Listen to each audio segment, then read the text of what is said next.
হৃদয়ারণ্য যে তটিনী, পর্ব ২৭। লিখেছেন অনিদ্রিতা আখি। উমাইরের গাড়ি ক্ল্যান্ডেস্টাইন হ্যাভেনের গেট পেরিয়ে থামল।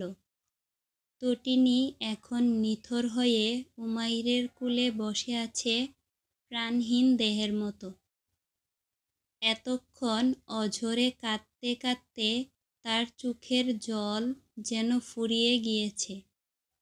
নিস্তব্ধ তটিনীকে দেখে উমাইর গভীর এক নিঃশ্বাস ফেলল, যেন তার বুকের ভেতরে এক অব্যক্ত যন্ত্রণা জমাট বেঁধে রয়েছে।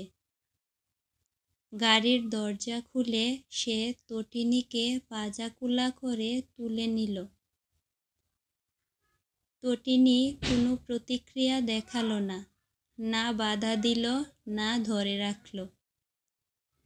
তার চোখ দুটি বন্ধ, শরীরটা নিস্পন্দ, যেন কোনো অনুভূতিহীন পুতুল।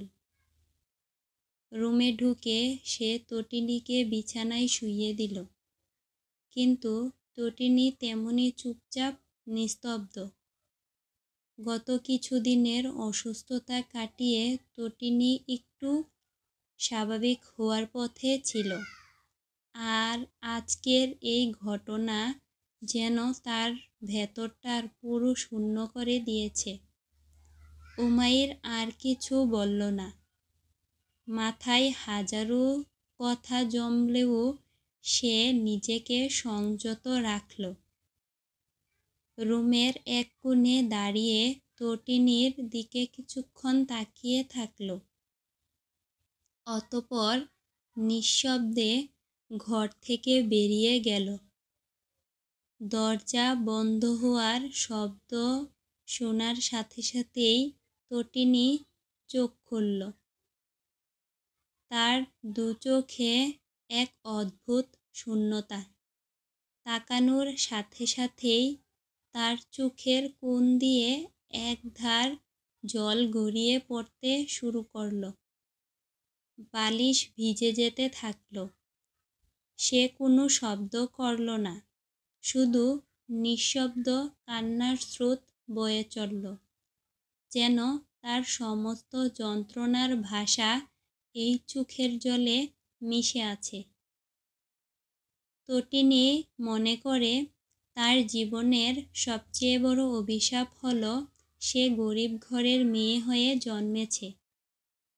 গরিব ঘরে মেয়েদের জন্ম মানেই এক অমোঘ শাস্তি এবং এক অসহায় পাপ।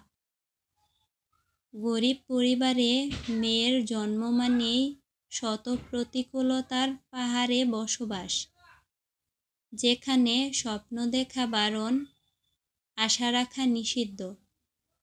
ছোটবেলা থেকেই সে টের পায়, দারিদ্র্যের ভার কেবল তার জীবনকেই নয়, তার স্বপ্নগুলোকেও পদদলিত করেছে।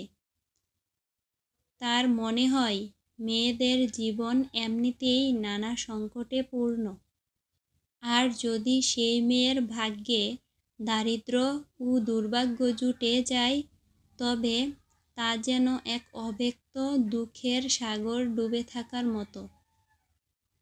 গরিব ঘরের মেয়ে হয়ে জন্মানোর এই অভিশাপ তাকে প্রতিনিয়ত মনে করিয়ে দেয়, পৃথিবীর আলো, তার মুক্তির স্বাদ যেন তার জন্য নয়। তটিনী অনুভব করে তার জন্ম যেন এক বোঝা হয়ে নেমে এসেছে, যেখানে নিজের ইচ্ছা, অধিকার আর স্বপ্ন সবই যেন বিলাসিতা। তবু তার মন কখনো কখনো প্রশ্ন করে, এই জীবন কি সত্যিই অভিশাপ, নাকি সেই নিজের ভাগ্যকে গ্রহণ করতে অক্ষম? হয়তো তার ভেতরে এক আলোর কণা অপেক্ষা করছে, যা এই অন্ধকারকে চিরতরে মুছে ফেলে তাকে মুক্তি দেবে। এই ভাবনাগুলো তটিনীর মনের গভীরে যেন কাঁটার মতো বেঁধে থাকে। তার চোখে জীবনের রঙগুলো ধূসর, আর তার স্বপ্নগুলো যেন ম্লান হয়ে প্রতিদিনের চেনা দুঃখের ছায়ায়। গরিব ঘরের মেয়ে হয়ে জন্ম নেওয়া যেন তার জন্য এক অনন্ত শাস্তি, যার থেকে মুক্তি নেই। এখন তো আর আপন বলতেও কেউ রইল না। মা নেই, ভাই নেই, বাবা তো থেকেও নেই। তার যখন মনে হচ্ছে তার মা আর নেই, তখন তার বুকের মধ্যে কী যে জ্বালা হচ্ছে। কাকে বুঝাবে? কে বুঝবে তার কষ্ট? সুখের ভাগ তো সবাই নেয়, দুঃখের ভাগ কে নেবে? মুখে তো সবাই সান্ত্বনা দেয়, কিন্তু কখনো কি সুখ দুঃখের ভাগ নিতে পারে? না দেওয়া যায়।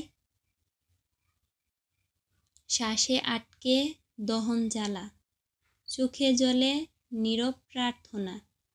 পাই কি মুক্তি, হারাই যন্ত্রণা। বিষের নীলে রঙিন মন, মুছে গেছে সকল স্বপন। কুঁকড়ে পড়ি নিঃশেষ প্রাণ, বৃথা এ জীবন, বৃথা আহ্বান। মরণ এলে শান্তি কি হয়? না মেলে উত্তর, কাঁপে হৃদয়। বিষাক্ত ঘুরে হারাই পথ, নাকি এ ব্যথা চিরকালীন প্রহসনাত। তবু কেন আশা, কেন তৃষ্ণা? জীবন কি তার শুধুই বিষাদ মেঘের নিশানা? বিড়বিড় করে বলে তটিনী থামল। উমাইর তার শুরু থেকেই অপছন্দের তালিকার শীর্ষে। তার কাছে উমাইর মানেই অন্যায়, দুর্ব্যবহার আর মনোকষ্টের এক প্রতীক। কিন্তু যখন সে বিনা অন্যায় তটিনীর উপর জুলুম করত, তখন উমাইরের প্রতি তার মনে ঘৃণার আগুন আরও তীব্র হয়ে জ্বলে উঠল। উমাইরের কারণে তটিনী আজ তার প্রিয় মা এবং ভাইয়ের মৃত মুখটাও দেখতে পেল না। তাদের হারানোর ব্যথা তাকে প্রতিনিয়ত পোড়ায়। যদিও সে জানে জীবনের সীমা সৃষ্টিকর্তা আগেই নির্ধারণ করে রেখেছেন। তাদের মৃত্যুর জন্য উমাইরকে সরাসরি দায়ী না করলেও মনের গভীরে কোথাও যেন এ সত্য মেনে নিতে কষ্ট হয়। বারবার তার মনে হয় হয়তো উমাইরের কারণেই তার জীবনে এই দুর্ভোগ নেমে এসেছে। এই চিন্তা মাথায় এলেই তার অস্থিরতা আরও বেড়ে যায়। একদিকে যুক্তি তাকে শান্ত করার চেষ্টা করে, অন্যদিকে হৃদয়ের গভীর ক্ষত তাকে ছটফট করিয়ে তোলে। আবার মাঝে মধ্যে মনে হয় তার কারণে তার মা ভাই নেই, এমন ভাবনা তাকে ভেতর থেকে তীব্রভাবে কুরে কুরে খায়। তটিনী ছটফট করে ওঠে। তার মন যেন আর নিজের মধ্যে থাকে না। এই যন্ত্রণার ভার সে কত সহ্য করবে সে নিজেও জানে না। তটিনী বিছানা থেকে উঠে বসল। এভাবে ভেঙে পড়লে হবে না। রিভাস ভাইয়ের হাতে গুলি লেগেছে, তাকে দ্রুত চিকিৎসা দেওয়া প্রয়োজন। মানুষটি তার জন্য অনেক করেছে, তা সে কখনো অস্বীকার করতে পারবে না। একটা অপরিচিত মানুষের জন্য এত কিছু সবাই করতে পারে না। এই স্বার্থের দুনিয়ায় বিনা স্বার্থে এত কিছু করা তার জন্য অনেক কিছু। তার সাহায্য ছাড়া হয়তো নিজের মা ভাইয়ের মৃত্যুর খবরটাও পেত না। সে তাকে এত সাহায্য করেছে, সে তাকে কিভাবে মৃত্যুর কাছে ছেড়ে দিতে পারে? উমাইর জঙ্গলে একজনকে খুন করল। সেদিন রাতে কাউকে মেরে রুমে আসলো। সেই বডিগার্ডকে তার জন্য মারল। আবার আজ রিভাস ভাইকে তার জন্য মৃত্যুর পথে। না জানি আর কত মানুষকে মেরেছে। উমাইরের জন্য তার মা ভাইয়ের মৃত মুখটাও দেখতে পেল না। আর তার সাথে করা অত্যাচার নির্যাতনের কথা তো বাদই দিল। সে শুধু উপলব্ধি করল নিজ হাতে সমস্যার সমাধান করতে হবে, আর কাউকে ক্ষতিগ্রস্ত হতে দেবে না। বিকেলের সূর্য তখন পশ্চিম আকাশে ঝুলে আছে। তার কমলা আভা পুরো দিগন্ত রাঙিয়ে তুলছে। আকাশে মেঘগুলো গলে গিয়ে সোনালি আর মিঠে গোলাপি রঙের আঁচড় ফেলেছে। পাখিরা ঝাঁক বেঁধে আপন গৃহে ফিরছে। তাদের ডানার শব্দ যেন মৃদু সঙ্গীতের মতো বাতাসে মিলে যাচ্ছে। গাছের পাতাগুলো আলতো বাতাসে নড়ছে। সূর্যের আলোতে ঝিকিমিকি করছে যেন পৃথিবীর এক অলংকার। তটিনী ক্যান্ডেলস্টাইন হেভেনের সেই কুঠিরের সামনে এসে দাঁড়াতেই তার পা জোড়া স্থির হয়ে গেল। চারপাশের নীরবতায় এক ধরনের রহস্যময় শীতলতা বিরাজ করছে। কুঠিরের সামনেই উমাইর দাঁড়িয়ে আছে। তার চোখের গভীর প্রশ্ন আর তীক্ষ্ণ দৃষ্টি নিয়ে তটিনীর দিকে চেয়ে আছে। বিকেলের মৃদু আলো তার তীক্ষ্ণ মুখে পড়ে যেন এক রহস্যময় আভা তৈরি করেছে। উমাইরের কপালের ভাঁজ যেন চারপাশের স্নিগ্ধ পরিবেশের সাথে এক অদ্ভুত বৈপরীত্য তৈরি করছে। দূর থেকে একটা কাক ডাকল, যেন বিকেলের সুরভি ভেঙে দিয়ে এই দৃশ্যের সাক্ষী হলো। উমাইর কঠোর স্বরে প্রশ্ন করল, এদিকে কি কাজ তোর? রিভাস ভাইকে ছেড়ে দিন আপনি, ওনার চিকিৎসা প্রয়োজন। তটিনী রাগান্বিত কণ্ঠে বলল। উমাইর তার এমন কথায় এক নিমিষেই একঘেয়েমি উত্তর দিল, না, এটা শাস্তি ওর প্রাপ্য, তাই ওকে ছাড়া যাবে না। তটিনী আর নিজের ক্ষোভ আটকে রাখতে পারল না। যেন ভেতরের সব বাঁধ ভেঙে বেরিয়ে এলো, চিৎকার করে বলল, অমানুষ, সে তোর কি ক্ষতি করেছে? কেন ছাড়বি না তাকে? তোর আমার সাথে শত্রুতা, কিন্তু এই নির্দোষ মানুষটাকে কেন শাস্তি দিবি? তোর এত প্রশ্নের জবাব আমি দিতে বাধ্য নই। আর আমি বাদে যে তোর সুখ দুঃখের সাথী হবে সেই আমার কাছে অপরাধী। তুই একটা জঘন্য লোক। একটা মানুষ এতটা খারাপ কি করে হয় তা তোকে না দেখলে জানা যেত না। তার কথায় উমাইরের ঠোঁটে একটুখানি রহস্যময় হাসি খেলল, কিন্তু তার চোখে লুকিয়ে থাকা অদ্ভুত শীতলতা একটুও বদলালো না। তার রাগের লেশমাত্র নেই। সে তো এতদিন ধরে এই রাগের বিস্ফোরণই মিস করছিল। উমাইর ধীর পায়ে তাদের মধ্যকার দূরত্ব মুছে ফেলল। তটিনীর সামনে এসে তার নিঃশ্বাসের একেবারে কাছাকাছি দাঁড়াল। তটিনী এক দৃষ্টিতে তাকিয়ে রইল, কিন্তু তার চোখের গভীরে ঘৃণার আগুন জ্বলছে। উমাইরের কণ্ঠ যেন শীতল পাথরের মতো ভারিক্কি ও গভীর। তার ভেতর জমাট বাঁধা এক ধরনের অনুভূতি। সে স্পষ্ট কঠিন স্বরে বলল, কেন? তোর ওই নাগরের জন্য খুব কষ্ট হচ্ছে বুঝি? মাত্র এই কয়দিনে এত দরদ তার জন্য? জানোয়ার, মুখ সামলে কথা বলবি। সে তোর মতো অমানুষ নয়। চিৎকার দিয়ে বলে ওঠে তটিনী। উমাইরের চোখ যেন আরও গাঢ় হয়ে ওঠে।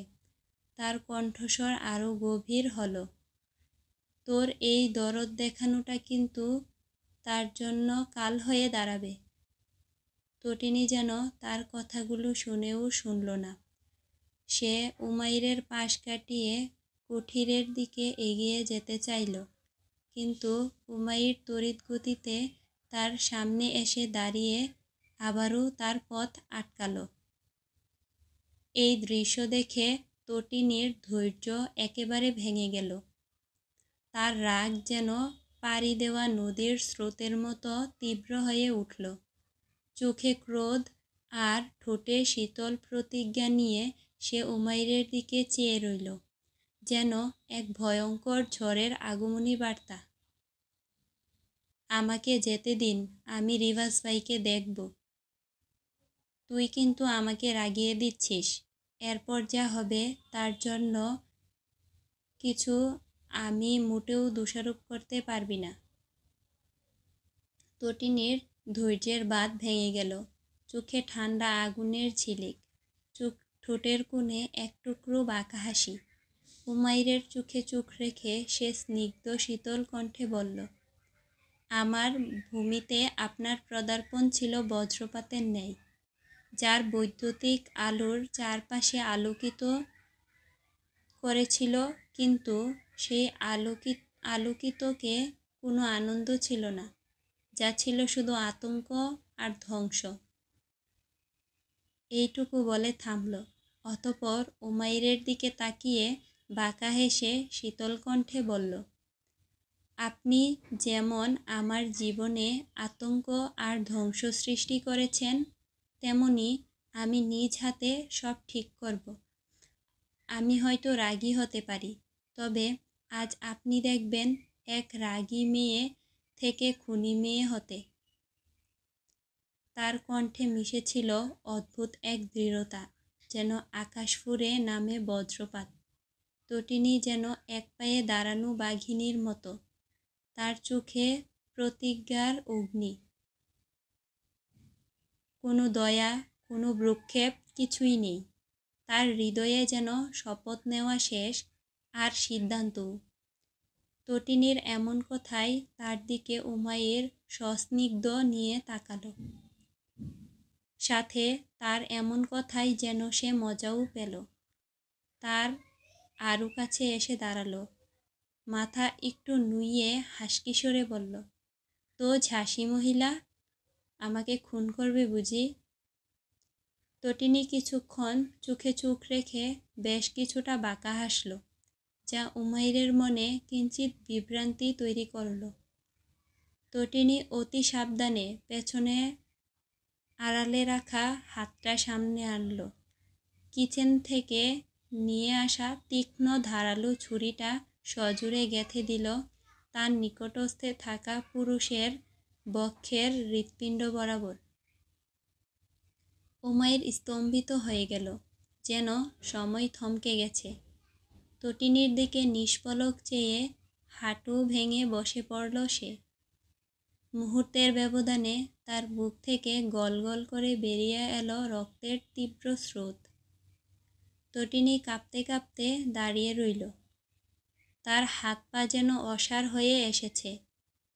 রাগের বশে ছুরিটা চালিয়ে দিলেও এমন এক ঘটনার মুখোমুখি হতে হবে তা সে কোনোদিন কল্পনাও করেনি।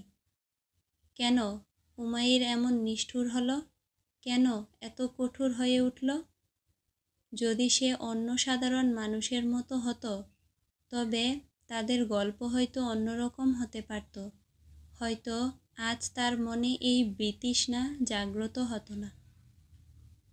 উমাইরের পরনের চুলের মতো ধবধবে সাদা শার্টটি এখন রক্তে ভিজে, গাঢ় লাল রঙে রঞ্জিত। ছুরিটি গভীরভাবে তার হৃৎপিণ্ডের ঠিক মাঝ বরাবর গেঁথে গেছে। তার প্রতিটি শ্বাস যেন হয়ে উঠেছে একটি সংগ্রাম। তীব্র যন্ত্রণায় শরীর কুঁকড়ে উঠলেও সমস্ত শক্তি একত্রিত করে সে তটিনীর দিকে তাকিয়ে রইল। তার চোখের গভীরে ঝরে পড়া একটি অস্পষ্ট বেদনার ছাপ। সে বেদনা কেবল শরীরের ক্ষত থেকে নয়, আরও গভীর, আরও ব্যক্তিগত। তটিনী তার সামনে নিথর দাঁড়িয়ে। উমাইরের চোখে প্রশ্নের ঝড়, কিন্তু উত্তর নেই। সেই যন্ত্রণাটা কি ছুরির আঘাতের, নাকি তটিনীর হাতের এই ছুরি চালানোই, জানে না উমাইর। তটিনীর মনের কোণে এক মুহূর্তের জন্য ইচ্ছা জাগল উমাইরের রক্তের প্রবাহ বন্ধ করতে ছুটে যেতে, কিন্তু তার সঙ্গে সঙ্গেই তার মনে পড়ে গেল উমাইরের হাতে সৃষ্ট সেই অজস্র ক্ষত, সেই অকথ্য নির্যাতন, নিঃশব্দ কান্না, তার করা খুন। স্মৃতি যেন তাকে এক পলকে টেনে নিয়ে গেল ক্যান্ডেস্টান হেভেনের সেই কালো অধ্যায়ে। তটিনী পাথরের মূর্তির মতো দাঁড়িয়ে রইল, তার চোখ উমাইরের যন্ত্রণায় নীলচে হয়ে যাওয়া মুখের দিকে স্থির। আলো ঝলমলে সেই চেহারাটা এখন যেন নিস্তেজ ও বিবর্ণ। উমাইরের কালো মনের চারপাশের সাদা অংশে রক্তের মতো লাল হয়ে এসেছে। তটিনী কোনো অনুভূতির বশবর্তী না হয়ে নির্বাক নিঃশব্দে দাঁড়িয়ে রইল। উমাইর তার শরীরের সর্বোচ্চ শক্তি এক করে হাত বাড়িয়ে তটিনীকে হ্যাঁচকা টানে নিজের মুখোমুখি বসালো। তটিনী নিথর হয়ে বসে পড়ল। উমাইরের তীব্র যন্ত্রণায় ভাঙা ভাঙা মৃদুকণ্ঠে হেসে বলল, আমার ঝাঁসি মহিলা, নতুন কিছু অ্যাপ্লাই করতে বলেছিলাম, তাই বলে বুকে ছুরিকাঘাত করে আমার থেকে মুক্তি নিচ্ছেন? আমি এভাবে মুক্তি চাইনি, আপনি আমাকে এমন করতে বাধ্য করেছেন। আপনার মতো নিষ্ঠুর পাষাণ মানুষের কাছ থেকে মুক্তি নেওয়ার জন্য আপনার বুকে হাজারবার ছুরি চালাতে পারবো আমি। তটিনীর কঠোর স্বরে বলল।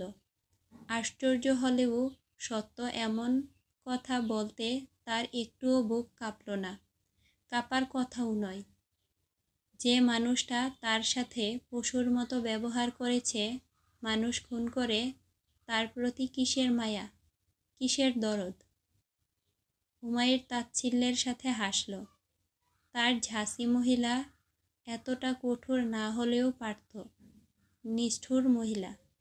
উমাইর তার রক্তে মাখা হাত দুটো দিয়ে তটিনীর কোমল মুখখানা ধরল। তার এমন কাজে স্তম্ভিত হয়ে গেল তটিনী। সম্মুখে বসা পুরুষটির দিকে এক ঝলক তাকালো, তাকিয়ে বিভ্রান্ত হল। এমন কঠিন সময়েও মাদকপূর্ণ দৃষ্টিতে চেয়ে আছে তার দিকে। সে সরে যেতে চাইল, তবে তার আগেই ওষ্ঠধর পিষ্ট হল পুরুষালী ওষ্ঠের চাপে। এমন এক মুহূর্তে, তার এমন অপ্রত্যাশিত কাজে যেন বোধশক্তি লোপ পেয়ে গেল তটিনীর। সে যেন ভুলে গেল পুরুষটাকে সরানো উচিত। 1 মিনিট পার হলো কি হলো হয়তো। এবার তার ঠোঁট ছেড়ে কপালে কপাল ঠেকিয়ে যন্ত্রণায় দগ্ধের সাথে এক নেশালো কণ্ঠে বলল, ঝাঁসি মহিলা, আমার ফ্লাফি হানিবাগ, যে হৃদয়ে আপনি ছুরিকাঘাত করলেন, সেই হৃদয়টা আপনাকে উত্তাল সমুদ্রের মতো ভালোবাসে, যার পানি শাসন করা যায় না, আর না যায় তার গতিবিধি পরিবর্তন করা। উমাইরের মুখ থেকে এই অপ্রত্যাশিত উচ্চারণ শুনে তটিনী যেন থমকে গেল। বিস্ময়ে কিংকর্তব্যবিমূঢ় হয়ে পড়ল সে। উমাইরের কাছ থেকে এমন কিছু সে শুনতে পাবে, তা কখনো মস্তিষ্কে কল্পনাতেও আসেনি তার। চারপাশের আওয়াজ, বাতাসের স্নিগ্ধতা, দূর থেকে ভেসে আসা পাখির ডাক, সব যেন মুহূর্তের জন্য বিলীন হয়ে গেল। উমাইরের ঠোঁট থেকে বেরিয়ে আসা প্রতিটি শব্দ তটিনীর হৃদয়ে তীব্র ঝড় তুলে দিল। সেই ঝড়ে তার অনুভূতির তন্ত্রী যেন বেজে উঠল এক অপূর্ব সুরে। বলিষ্ঠ শক্তপোক্ত হাতে তার গাল ধরে রাখা মালিকের দিকে তাকালো অনুভূতিহীন যন্ত্রের মতো। তাকাতেই চক্ষুগোচর হল নিস্তব্ধ দৃষ্টিতে তাকিয়ে থাকা উমাইর। কৃষ্ণগহ্বরের নেই চোখের তারায় যন্ত্রণায় মোড়ানো, অথচ তাতে মিশে আছে গভীর কোনো আকর্ষণের নিগূঢ় ছায়া। তটিনী বুঝতে পারল না উমাইর তাকে অনুভব করাচ্ছে কি এক আকাঙ্ক্ষার অসীম শূন্যতা, নাকি তার হৃদয়ে জমে থাকা ভালোবাসার উদ্ভাসিত সৌন্দর্য। তটিনীর শরীরের উত্তাপ তরঙ্গ খেলে গেল, তার প্রতিটি রন্ধ্রে শিহরণ খেলে গেল। তটিনীর মনে হচ্ছে ব্যগ্র এই দৃষ্টি তার গায়ে কাঁটা বিঁধিয়ে দিচ্ছে। সে চোখ সরিয়ে নিল তৎক্ষণাৎ। তার হৃদয়ে তখনও প্রতিধ্বনিত হচ্ছিল উমাইরের সেই অপ্রত্যাশিত উচ্চারণ, যা তার সমস্ত সত্তাকে নাড়িয়ে দিয়েছে। লেথ দৌড়ে পৌঁছালো কুঠিরের সামনে। উমাইরকে এমন রক্তাক্ত অবস্থায় মাটিতে পড়ে থাকতে দেখে লেথ তার পাশে বসে আতঙ্কিত কণ্ঠে বলল, ভাই।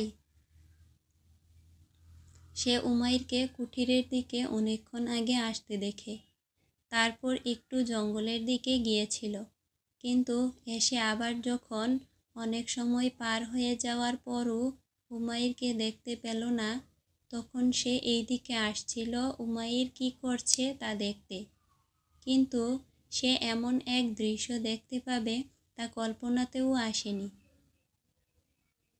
উমাইর মুখ দিয়ে কোনো আওয়াজ বের করতে পারছে না। সে ঢলে পড়তে মেউ। তটিনী হাত শক্ত করে চেপে ধরল। তার চোখ জোড়া নিভু নিভু, গায়ের সব শক্তি যেন ফুরিয়ে এসেছে। তটিনী লেথকে দেখে কিঞ্চিত উত্তেজিত হয়ে পড়লেও তা ধরা দিল না। উমাইরকে যে সে মেরেছে, এটার জন্য কি তাকে এই জঙ্গলের সেই লোকটার মতো গুলি করে ঝাঁঝরা করে দিবে? দিলে দিক, তার বেঁচে থাকার কোনো ইচ্ছা নেই। লেথের নজরে পড়ল উমাইরের বুকের বাঁ পাশে গাঁথা ছুরিটার দিকে। এটা দেখে তার বুকে মোচড় দিয়ে উঠল। তাকালো তটিনীর দিকে, হন্তদন্ত হয়ে প্রশ্ন করল, ভাইয়ের বুকে ছুরি তুমি চালিয়েছ? তুমি ছাড়া এই ক্যান্ডেস্টাইন হেভেনে কারোর সাহস নেই ভাইয়ার বুকে ছুরি চালানোর। জানেন যখন তখন জিজ্ঞাসা করছেন কেন? তটিনীর এমন কথা শুনে লেথের রাগে গজগজ করে তার রিভলভারটা বের করে তটিনীর দিকে তাক করল। এটা দেখে উমাইরের কণ্ঠে শক্তি সঞ্চয় করে দুর্বোধ্য কণ্ঠে বলল, ওকে কিছু করিস না, রিভলভার নামা। লেথ অনিচ্ছা সত্ত্বেও রিভলভারটা নামালো। তটিনীর দিকে ভস্ম করে দেওয়া নজরে তাকিয়ে চোখ সরিয়ে নিল। সে রিভলভার সরাতেই উমাইর যন্ত্রণায় দগ্ধ কণ্ঠে বলল, কুঠিরের মধ্য থেকে হ্যান্ডকাফ নিয়ে আয় দ্রুত। উমাইরের এমন কথায় লেথ বিভ্রান্ত হয়ে পড়লেও অত কিছু ভাবার সময় পেল না। সে এক ছুটে কুটিরের মধ্যে গেল। তার আগে বজ্রকণ্ঠে সিকিউরিটি গার্ডের ডেকে গাড়ি বের করতে বলল। লেথ হ্যান্ডকাফ নিয়ে আসতেই উমাইর ভাঙা ভাঙা কণ্ঠে বলল, আমার আর তনির হাতের সাথে হ্যান্ডকাফ পরিয়ে তালা মেরে দে, সে যেন আমার থেকে কোনোভাবে দূরে না যেতে পারে। আমি যেন চোখ মেলে তাকে আমার সামনে দেখতে পাই।